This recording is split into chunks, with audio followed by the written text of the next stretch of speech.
குருதிசை புதன் புத்திக்கிறதுனால இந்த குருதிசை புதன் புத்தி முடிகிறதுக்குள்ள அவங்களுக்கு இந்த வாய்ப்பு, அரசாங்க வாய்ப்பு கண்டிப்பால அவங்களுக்கு கிடைக்கும் உறுதியா அப்படின்னு சொல்லிடலாம்.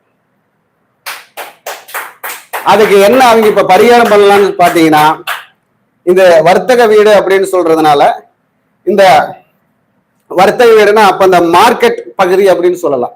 மார்க்கெட் பகுதியில் இருக்கக்கூடிய மாரியம்மனுக்கு, அதாவது செவ்வாய் எங்க கேரளாவில் பாத்தீங்கன்னா செவ்வாயை முருகனாவும் எடுப்போம், பகவதி அம்மனாவும் எடுப்போம்.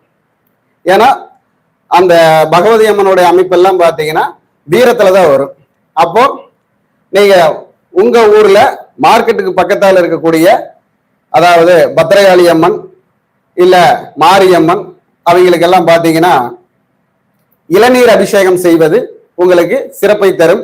அதே மாதிரி ரோட்டோரமா இருக்கக்கூடிய வயதான அம்மாவும் அப்பாவும் இருக்க, அதாவது வயதானவங்களுக்கு இளநீர் வாங்கி கொடுப்பதும் உங்களுக்கு அந்த அரசாங்க உத்தியோகத்தை வாங்கி தரக்கு ஒரு பரிகாரமா இருக்கு. வணக்கம், வாழ்க வளம்.